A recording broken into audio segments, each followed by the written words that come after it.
let's take a look at this example. This time we have to solve this formula for y2. Okay, please notice that y2 is on the both sides of this formula. One of them is on the left side, equal sign, inside of the parentheses, and another one is on the right side.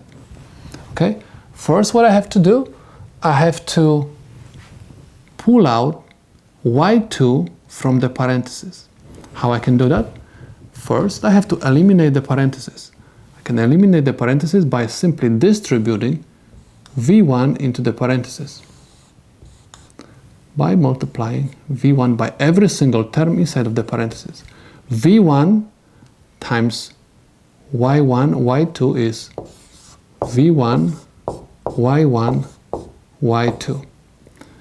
v1 times negative y square is negative v1 y square equals I y2.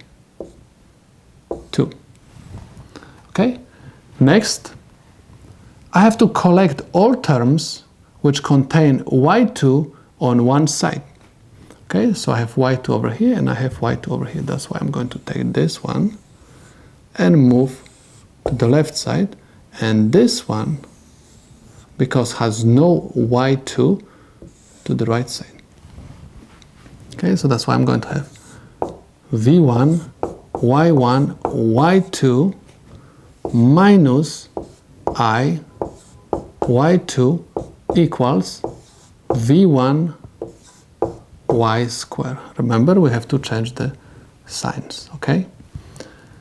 Next, I have y2 and y2. I'm supposed to factorize y2 from these two terms. I have y2, open parenthesis, v1, y1 minus I equals v1 y square.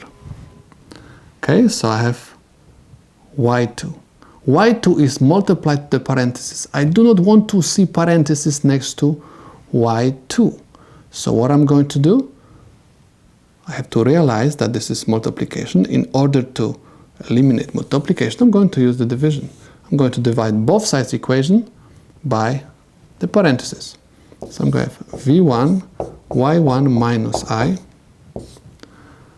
v1 y1 minus I.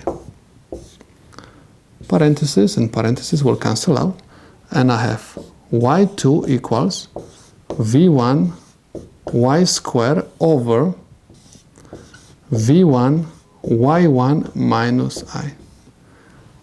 y2 is by itself, and we're looking for y2. So this is the solution to my problem.